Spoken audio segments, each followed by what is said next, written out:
You've arrived at the perfect moment. Not in the middle of a storm or a war or a mystery. Not at the height of some thrilling adventure or the turning point of history. No, this moment is much softer than that. You've wandered in just as everything is slowing down. The last light of the day is stretching across the walls. The air smells of parchment and dust and maybe, just maybe, something sweet like crushed figs and warm stone. This is not a story meant to be hurried through. This is a story you're allowed to fall asleep in. In fact, I hope you do. My name is Clyde. I travel through time, although not the way you might expect. I don't leap from one famous battle to another. I don't chase danger or save the world. Honestly, I prefer the quiet places, the corners of history where no one's watching, the places that hum instead of shout, that exhale instead of explode. And that's how I found myself here. Or rather, how I drifted here. Because the Library of Alexandria wasn't on my list. I was sitting on a low stone wall at the edge of a market that hadn't existed in anyone's memory for centuries. The air was warm, heavy with herbs and old sun. My time stone, small, smooth, round, rested in my palm. It never buzzes, never speaks.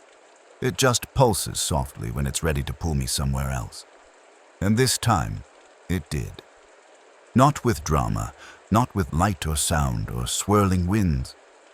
Just a soft shift, like rolling over in bed and discovering a different dream waiting on the other side of the pillow. When I opened my eyes, I was standing at the base of a marble staircase. The library rose in front of me, tall and timeless. Its walls were carved with symbols I didn't recognize. Its windows glowed with the light of 100 oil lamps. And beyond its great wooden doors, I could hear the faintest rustling, like the turning of pages, the brushing of linen, the breathing of something very old and very calm. I stepped forward. There's something different about silence in a place like this. It isn't empty. It's full of stories that aren't being read, of knowledge that's waiting patiently, of moments that once mattered and now rest quietly, folded up between scrolls and shelves. My footsteps made soft sounds on the polished floor. No one stopped me. No one looked up. I passed a young man arranging scrolls on a high shelf, a woman with a clay cup of ink trailing her fingers along the edge of a table, a cat curled beneath a bench as though it had lived there for centuries. The hush wrapped around me like a wool blanket. Not heavy, just warm, safe. I wandered without purpose, down hallways lined with bronze lamps, past alcoves where students whispered over ancient texts, through arches where ivy crept in from somewhere unseen. I wasn't trying to learn anything. I wasn't trying to be anywhere. I was just here. And that was enough. Eventually, I found a quiet corner beneath a high window. A soft square of sunlight spilled down onto a low wooden bench. On the bench, a small bundle of scrolls tied with a silk ribbon. One had come partly undone, its edge curling up like the corner of a sleepy smile. I sat. The bench didn't creak. It just accepted me. I reached for the scroll, loosened the ribbon further, and unrolled it halfway. I couldn't read the language. The symbols danced and dipped like fish beneath the surface of water. But the ink was beautiful, faded in places, dark in others. The parchment smelled like old dust and beeswax. I held it in my hands, didn't read, just held it. Outside, a dove cooed. Inside, nothing changed. Time didn't tug at me here. The world didn't press in. And slowly, without meaning to, I leaned back against the wall, scroll still in hand, and let my eyes drift lower, then lower still. I didn't fall asleep all at once. At first, it was more like listening with my eyes closed. The scroll still rested in my lap, edges gently curling inward as though it, too, was getting drowsy. I could hear faint voices in the distance, someone discussing a translation, someone else sweeping the floor with a reed broom. all too far away to bother me. A thread of wind wandered in through the high window and tugged at a loose lock of my hair. I didn't brush it back. My breathing slowed. Somewhere above, I heard the soft flutter of wings, maybe a pigeon nesting near the rafters, or maybe a whisper from history itself. The library didn't seem to mind that I was drifting. If anything, it seemed to encourage it. The sunlight shifted. So did my thoughts. Not in a rush, just gradually letting go of their edges, like clouds softening as they move across the sky. I sighed, not because I was sad, but because my whole body had begun to understand that this was the kind of place where sighs belonged. Long, slow ones, the kind that feel like turning the page on a very good dream. I don't know exactly when I dozed off, but I remember what it felt like. It felt like the story I wasn't reading had leaned in and tucked me beneath its words. When I blinked awake, the scroll had slipped slightly to the side. The light in the room had turned a shade deeper, less golden now, more like honey that had been stirred into warm tea. My neck had a faint crick in it, a comfortable one. I didn't move right away. Didn't feel like I needed to. All around me, the library remained, still itself, still vast and hushed and present, the kind of presence that doesn't ask anything of you, just sits nearby, quietly existing and letting you do the same. Eventually, I stirred, set the scroll aside gently, ran my palm along the smooth edge of the bench. I stood and stretched slowly, arms over my head, until I felt a little pop in my shoulder, a soft reward. Then I wandered further, not with a destination, just a direction. The library unfolded in new ways, narrow staircases spiraling upward, balconies overlooking sunken rooms, stone corridors lit by tall windows that captured the last of the light like pressed flowers in glass.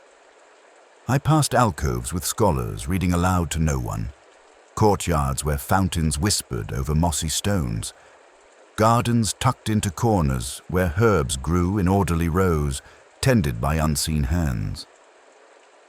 In one such garden, I stopped, sat on a low stone wall and let my fingers trail through the leaves of a thyme plant. The smell was rich and earthy. A few bees wandered between blossoms. One of them paused near me, as if weighing whether I was worth buzzing at. It decided I wasn't. Fair enough. I stayed there for a while. Long enough to forget what time it was. Long enough for the shadows to shift again. And then I kept moving. The library's lower level was cooler. The stone underfoot seemed to remember the ocean. Salt and shadow lived here. The air was heavier. Not in a bad way, just in the way of things that have waited a long time. I found a staircase with a rope banister and followed it down. The room it led to had no windows, just a single oil lamp flickering beside a narrow reading table. Shelves lined the walls, packed with scrolls whose ends were darkened from age. It smelled like history that had gotten tired of being remembered. I liked it immediately. I sat at the table, let my fingers hover over the nearest scroll, didn't open it. There was no need. I was already inside a story. The library itself was the tale. The scrolls were just characters in it. I leaned back and closed my eyes again. Not to sleep this time, just to listen. To the silence, to the story the walls were telling, a story made not of words, but of breath and stone and the gentle sound of time sitting very, very still. If I had to name the moment I loved most, it would be this one. Not the arrival, not even the nap beneath the skylight, but this. Sitting in a dim corner of one of the quietest rooms in one of the quietest places in the world, knowing no one needed anything from me. I didn't have to know what time it was. I didn't have to explain where I came from. I didn't have to solve anything. I just had to sit and let the library hold me. At some point, I stood again, My legs had fallen slightly asleep, but the kind of sleep that fades quickly, like ripples in water. I gave them a moment, leaned against the wall, and then slowly wandered back into the corridor. This time, I followed a path with tall arches on either side, each one framing a different room. Some held long tables with unrolled scrolls in carefully weighted corners. Others were nearly empty, just benches and dust and the quiet sense that something had once mattered here. I passed them like someone moving through a memory, not their own. I didn't stop. I didn't need to. Eventually, I found a small chamber tucked behind a curved doorway. It was shaped like a seashell, round and echoing, and at its center was a cushion-covered bench shaped like a crescent moon. It faced a small alcove where an oil lamp burned behind colored glass, casting soft patterns on the walls. I sat there. The cushions sighed beneath me. This part of the library felt forgotten in the best way. Not abandoned, just unnoticed. Like a dream you almost remember when you wake up, but it slips away before you can catch it. I pulled my knees up and rested my chin atop them. There were no scrolls here, no shelves, just the patterns of light, the hush of air moving slowly, and the weight of the stone around me. It felt like a pause that had been waiting a long time for someone to share it. After a while, I heard something. Not a voice, not a footstep, just the sound of someone setting a scroll down gently on a stone surface. I didn't open my eyes. Whoever they were, they didn't speak. I imagined them old. Not in years, necessarily. Just old in the way trees are old. The kind of person who lives more in quiet than in words. I let the sound drift past me like a breeze. Then, silence again. Then breath. Then stillness. Somehow I found myself walking the upper levels once more. There was no decision involved, just a kind of meandering logic, like how leaves follow a stream. My feet led me along a corridor edged with open windows, each one revealing a different angle of the sea. The water was far off, but I could hear it. Faint, steady, soft. I rested my elbows on one of the stone sills and leaned out just a little. The air was saltier here, a hint of kelp and wind. The horizon glowed pink and gold and gray. And for a strange, drifting moment, I had the thought that this whole place, this library, was floating, not metaphorically, but literally, like it had pulled up its roots from the earth and now drifted gently above the shoreline, a great marble cloud filled with forgotten knowledge and the dreams of quiet people. I smiled at the image, let it linger, then wandered on. In one room I passed a set of twin desks, carved from dark wood, polished to a gentle gleam. Each one had a scroll opened halfway and a small dish of ink beside it. One chair had been pushed back slightly, as though someone had just stood and might return at any moment. The other was perfectly still. I paused between them and listened. There was no noise, but the air was filled with things not said, not secrets, not warnings, just silence that had been written down long ago and tucked into the fibers of the walls. I stood there for several long moments, long enough that my breath matched the stillness. Then I moved on again. In the very back of the library, past 3 thresholds and beneath a mosaic ceiling, I discovered a space I hadn't seen on my first wander. It had no name, but I named it anyway. The Room of Rest, because that's exactly what it was. It wasn't meant for study, or debate, or even for deep thought. It was made, so clearly, for resting. Cushions lined the floor in gentle spirals. The light was low, golden, filtered through thin veils of linen that hung in the corners. The air was warm and faintly scented with myrrh. I stepped inside and removed my shoes without thinking. Each step was quieter than the last. At the center of the spiral was a round stone platform with one large cushion atop it, shaped like a shallow bowl. I curled into it and let out a breath I hadn't realized I'd been holding. Above me, painted on the ceiling, were stars. Not in any known constellation, at least not to me. They seemed more symbolic than scientific, but they twinkled faintly with flecks of gold, and I felt like I was looking up from the bottom of a dream. My eyelids grew heavy again, heavier than before, and this time, when I closed them, I sank into the cushion as though it were made of fog and quiet, of lullabies and candle smoke. The library didn't need me awake. It was perfectly happy to keep its company with sleeping guests. So I let myself drift, and once more, the library held me. I dreamed, I think. Not in the usual way, not with scenes or storylines or memories. The dreams I had inside the library weren't dreams at all. They were more like textures. I remember the feeling of soft linen folded beneath my cheek, of fingers brushing old stone, of warm light pulsing gently across closed eyelids, and the sound of parchment being turned by invisible hands. It was all so faint, as if I'd become a part of the library itself, just another scroll resting on a shelf, waiting to be opened again someday. When I finally stirred, the veil of sleep lifted slowly. Not with a jolt, not with confusion, just a peaceful rising, like the tide returning to touch the shore again. The stars painted above me glimmered slightly in the oil light. I sat up. My limbs moved easily, like they remembered something my thoughts hadn't yet caught up with.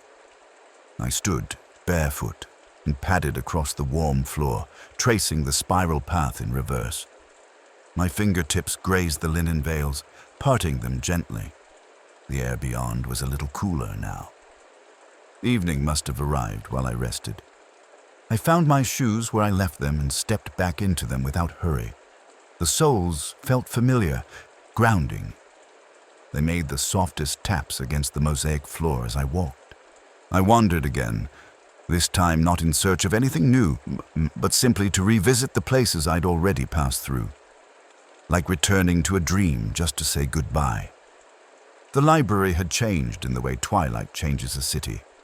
Everything looked the same, but quieter, softer, as if it had tucked in its corners, dimmed its edges, and folded itself gently into the evening. I passed the same alcove where the cushion-covered bench waited beneath the colored glass lamp. I passed the shell-shaped chamber, the open window with the view of the sea, the twin desks with the untouched scrolls. Each place welcomed me again without question, as if I had never left, as if time didn't care who passed through, so long as they passed softly. I wandered out into a small internal courtyard. The sky above was darkening now, deep blue, with a faint purple edge where the sun had slipped beneath the world. A single lantern flickered near the base of a fig tree. The leaves shivered gently in the breeze. I sat beneath it. No bench this time, just the earth. The stone was cool beneath me, and the tree's roots made gentle lumps beneath my legs. I leaned back against its trunk and looked upward through its branches. A few stars were beginning to peek through the night sky. Not many, just enough. I closed my eyes again, not to sleep. Not this time, but to listen. And in the stillness of that courtyard, with the fig leaves shifting and the old stones breathing warmth back into my spine, I felt it, that I belonged here. Not forever, not even for long, but for right now. And that was more than enough. A gentle chime echoed somewhere far off. I didn't know what it meant. Perhaps it was a signal for the oil lamps to be lit, or for the scholars to return their scrolls to the proper places, or maybe it was nothing more than a soft punctuation mark in the rhythm of the building. I stood, brushing off the folds of my tunic, and wandered once more toward the center of the library. Here, beneath the tallest dome, a few readers still lingered, Some sat cross-legged on the floor, others leaned against columns with books resting in their laps. None of them looked up. The silence had deepened now. Not heavier, just fuller. The kind of silence that glows. A scholar passed by carrying a tray of small clay cups. Steam curled up from each one. He nodded at me. I returned the nod. No words. He offered me a cup. I accepted. It was warm, fragrant, something like cinnamon and chamomile with a touch of fennel. I carried it with me to the farthest edge of the dome, where a long wooden bench curved like a crescent along the wall. I sat. The cup warmed both hands as I held it. I didn't drink right away. I just sat, watching the faint glow of the hanging lanterns, listening to the slow scratch of a quill from somewhere nearby, letting the tea's warmth move into my palms, then into my chest. When I finally took a sip, the taste was round and soothing. Not bold, not complex, just soft. It reminded me of quiet mornings before the world wakes up, of afternoons spent sitting beside rivers with nowhere else to be, of the soft hush that lives inside the first snowfall, and I thought, this might be the most peaceful place I've ever found. Not because it was old, or famous, or vast, but because it didn't need anything from me. The library didn't ask me to learn or prove or solve. It only asked me to rest. I stayed on that bench longer than I realized. The tea cooled in my hands. The soft clinks of ceramic echoed now and then as others set down their cups. Somewhere high above, a bird, a real one, I think, let out a single sleepy chirp before going quiet again. I stretched out my legs, crossed them at the ankles. No one rushed me, no one noticed. That's the thing about a place like this. It doesn't try to impress you. It doesn't push or pull. It simply exists, and lets you exist alongside it, without expectation or interruption. The kind of companionship that doesn't ask for anything but presence. And so I sat, and the library breathed. Eventually I stood and returned the cup to the tray, which had been left near the base of a column. The steam was gone now, but the warmth lingered in my palms like an afterthought. I wandered toward the far hallway again, one I hadn't gone down before. It was narrower than the others, lined with statues carved in quiet poses. Scholars seated cross-legged, readers mid-turn of a page, one holding a globe as if cradling a thought. The floor here was smooth and dark. The walls flickered with light from lanterns that seemed to breathe, rising and falling in brightness with no wind to stir them. I walked slowly, each step quiet, each breath deeper. At the end of the hall was a room with 3 low steps leading down. No door, just a gentle slope into something cooler and stiller than before. I descended. The chamber was small, round. The ceiling arched into a soft dome painted with faded images of stars and vines. In the center of the room, a single round platform like the kind used for storytelling or meditation. But it wasn't raised. It was sunken, like a bowl carved into the floor, filled not with cushions or benches, but with silence. I sat at the edge of it, then slid slowly into the center, cross-legged, spine tall. And I closed my eyes, not to sleep, not yet, but to listen. The silence here was deeper than anywhere else in the library. It wasn't the silence of empty rooms or paused conversations. It was the silence of ancient things, of things that had listened longer than anyone had spoken. The silence of stone, of earth, of time itself. And I let it fill me. I don't know how long I stayed there. Time loses its meaning in rooms like that. Eventually, I stood again, slowly, so as not to disturb whatever had settled around me. I climbed back out and walked the corridor again, feeling somehow fuller and lighter at once. And then, without knowing how or when I decided, I found myself back near the room I'd started in, the one with the high window and the crescent bench. The scroll I'd left behind was still there, exactly as I'd left it. The ribbon still loose, the edge still curled like a lazy wave. I sat down beside it and gently lifted the parchment again. This time I didn't even pretend to read it. I just looked at the shape of the word, the texture of the ink, the faint fingerprint smudges left by hands hundreds of years older than mine. I smiled. And then I sighed and leaned back and closed my eyes one last time. This time, I didn't dream. Not even in textures. It was more like falling into the softest kind of nothing, a safe, hushed, waiting kind of nothing. The kind of nothing that lets you rest because it's not trying to become anything else. I let the scroll rest beside me. The light through the high window softened to a deep amber. The sounds of the library grew even slower, even fewer, until there were none at all.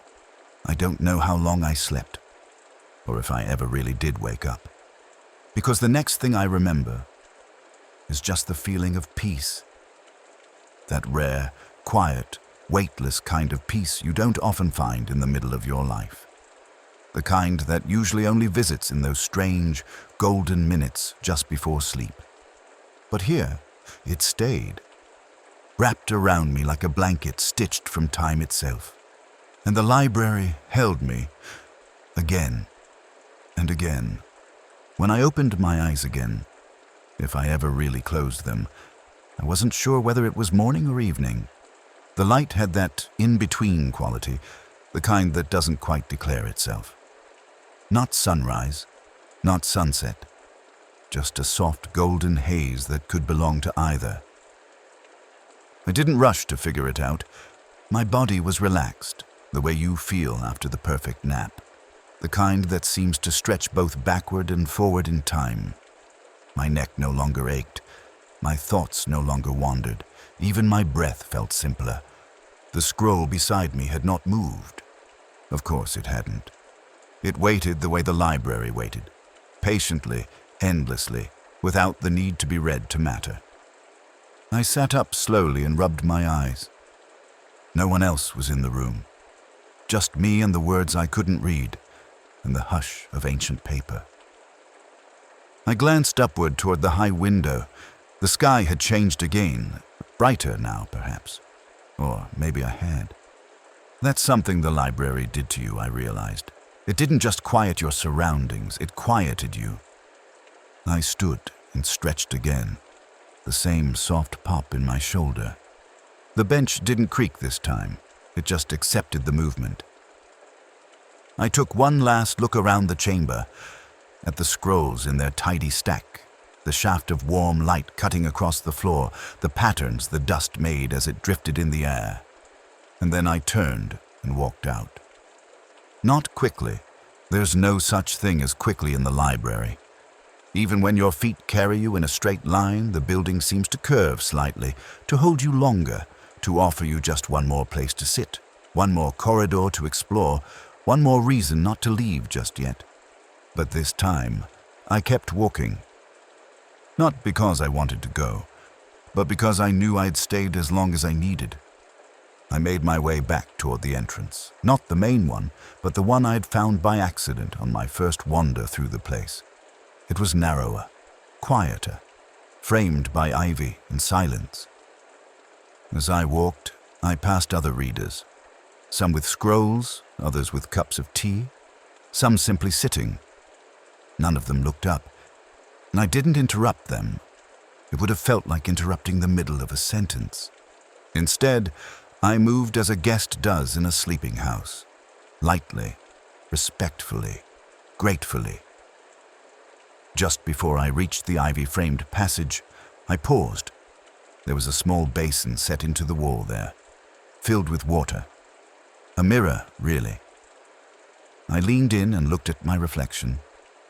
I looked the same, but softer, a little dustier maybe, a little slower around the edges. I dipped my fingers in and let the water cool my skin. It wasn't ceremonial. It wasn't symbolic. It just felt nice. And then, without fanfare, I stepped outside. The sun greeted me again. It was low now, definitely evening. The kind of light that paints everything gold and stretches your shadow out beside you like a quiet companion.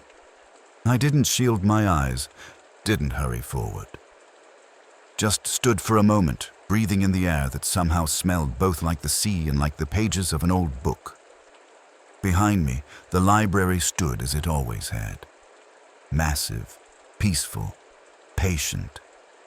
It didn't wave goodbye. It didn't need to, and neither did I. I wandered away slowly, the way I always do. One step, then another.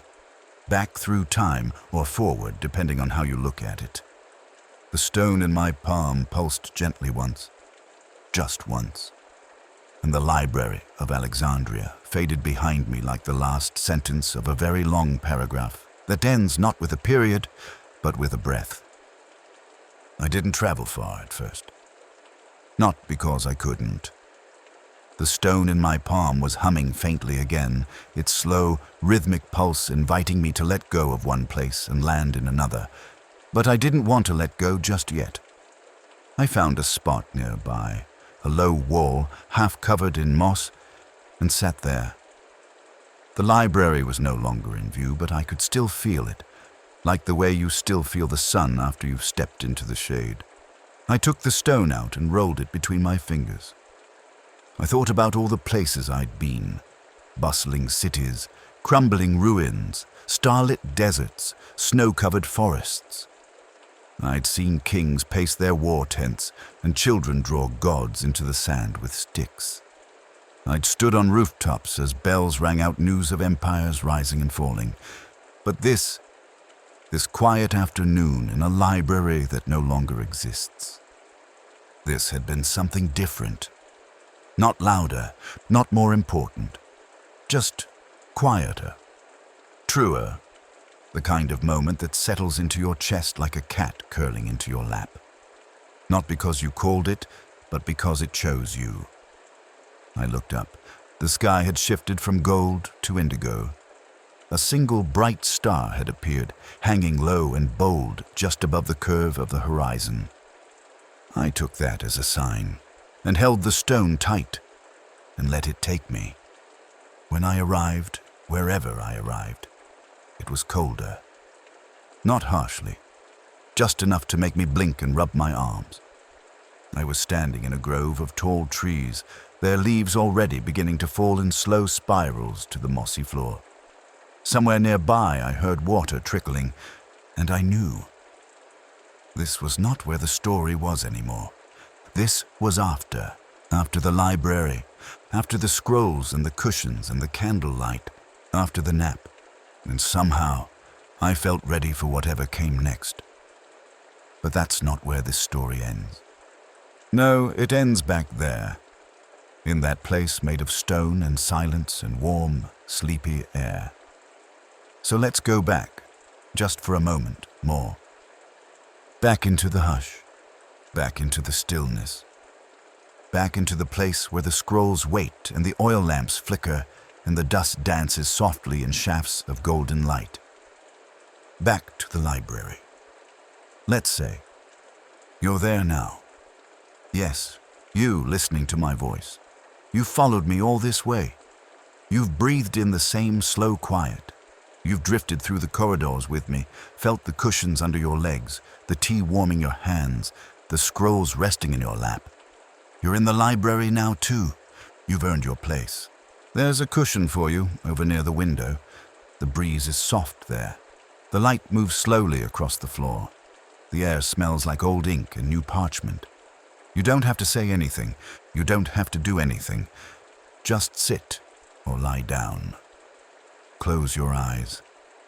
Let the stillness gather around you like a blanket. Let your thoughts drift like feathers across time. Let the hush of the library hold you. If a scroll finds you, let it. If a dream nudges your shoulder, follow it. If nothing happens at all, that's okay too. This story wasn't meant to take you anywhere loud. It was meant to keep you company while you drifted. And if you're already asleep, perfect. If you're not quite there yet, don't worry. There's time. There's always time in the library. Sleep well. Dream quietly. You're safe here, and I'll see you somewhere else. Somewhere else. But always in the quiet.